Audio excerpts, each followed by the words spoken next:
Country. 7:37, lots of sunshine. You got to love it. It's going to be a gorgeous week. So the crops are going to be growing good. It's going to be good for, road construction. Every Tuesday, we get a chance to talk to Pete from the Iowa DOT here locally in Mason City. And Pete, I tell you what, I saw your video that you guys post. I don't know if you did it or because you do I know you do drone shots and things like that, but it looks like they're coming along over there in the Floyd area. Yeah, we did the deck pour last week, and like I mentioned before, that's always kind of a landmark when you're doing a bridge. It's a big piece of the puzzle, and we were able to do that last week. And yeah, I had the drone out and put that video together, so that was good to see. It turned out pour went well, so they're continuing to work on some of the dirt work out there. The rain last week, although we needed it, there's no doubt about that, but it did slow them down because that dirt needs to be at a fairly good moisture level, not too wet, I should say, so it can be compacted correctly. I believe it's every 8 inches they have to compact it to make sure it meets our standards. And you want a good solid base so you don't have movement. And if you can get movement, that's when you have problems with the concrete. So yeah, I think it's every 8 inches where it's tested or compacted to make sure that it's where it needs to be. So they're getting going with some more dirt work, and they're pretty much up to where they need to be in a lot of the places. So you might see some of the rock sub base going down. And again, that's just another step in getting closer to paving. So like you said, we're moving forward, and it's good news because we want to make sure we don't have an early winter, and we want to be ready and get that thing open. Yeah. I mean, that's obviously probably your biggest project you guys have had this year.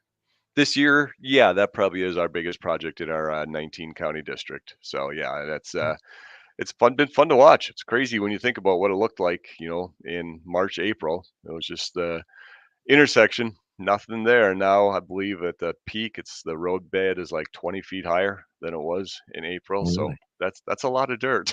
Yeah, that is a lot of dirt. Where do you find dirt like that? Do you go to like fields and scrape it out of there or what? Well, this one, if you've been through there, just south of the intersection, I believe it's southwest of the intersection. There was a hill there, and it's up to the contractor to find the dirt they need, and they've been cutting dirt out of that hill and hauling it over, and it's now turning into a hill that's being used as a road. Oh, how about that? Kind of interesting how things work, isn't it? Yeah, it is. It's really interesting. There's a lot of cool stuff that happens with those projects. One of those things that we were just talking about, the rock sub base that's going to be going down pretty soon.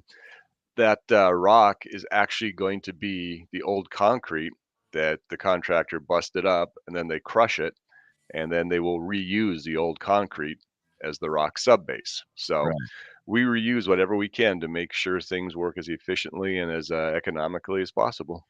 Excellent. Has the other jobs or destination or not destinations, other projects been getting pretty complete now or getting close to? They're getting to the point where you're going to start seeing a lot of, some of the major changes. I know we've talked about before, like we'll go with the resurfacing project over west of Britt in the Wesley area. There's so much work that needs to be done before you put the new asphalt down, from patching out there. We're adding turn lanes and some passing lanes. So they have to widen the road again, haul in dirt. They have to put in sub drains. They have to put in pipes, drainage pipes under the road in places. So a lot of that work is done out there, and you will probably see new asphalt starting to go down out there towards the end of this week. Probably really get going next week. The bridge on 65 down by Sheffield, they hope to do the deck pour on that one tomorrow. So again, always a nice piece of the puzzle to have done. The Iowa 9 deck overlay just east of Hanlontown over Interstate 35. We're hoping the contractor will get in next week, late next week. So hopefully they got to do some work around one of the ends of the bridge, and then they also have to do the painting. And we hope to get that done at the end of next week, again, depending on the contractor's schedule. And the one thing we want to be aware of today is on 122, just west of Mason City, where we did the bridge deck overlay. There will be a lane closure out there today. They have to do a little work, so that should just be there for a day. But again, it will be down to one lane during today. So other than that, things like we said are moving ahead. You're going to start seeing some more asphalt going down out west Again, just something that we get to this time of year, all the prelim work is done, and you'll start seeing things changing. Yeah. Have you heard any more comments from the public about the whole roundabouts and anything? I have not heard a lot. I have heard people curious about them, which is great. Like I said, I've told you several times, got questions, ask. We would we really want to be out there to answer the questions, and we'll see where it goes from there. Yeah. Again, just an idea, right? It's not necessarily happening. No, not yet. It's Yeah. it's a concept. We've got a couple different concepts for out there, done with the stoplights and a few changes with the frontage roads, and then the one with the roundabouts, and just make sure people are aware what we're talking about. The west end of Mason City on 122, going through that area. So we'll see what happens. Like I said, long ways to go. It's not even funded, so nobody needs to get too worried yet. Yeah. Now, I just kind of curious if people talk about it on the streets at all and come up to you and ask questions about it. Yeah, every once in a while, not a lot, but every once in a while, like I said, I'm happy to answer questions, and we'll go from there. And it's kind of funny when some people ask questions, and I understand, like we've said before, it's something new, and something new can sometimes be scary. But sometimes you sit down and you answer questions, and all of a sudden, people are like, "Oh, that does make sense." Right. Right. Yeah, I went through a roundabout this weekend down at Fort Dodge, and I turned too soon, and so I was on the wrong road. but you lived to tell about it, didn't I did. you? But, I used a few choice words.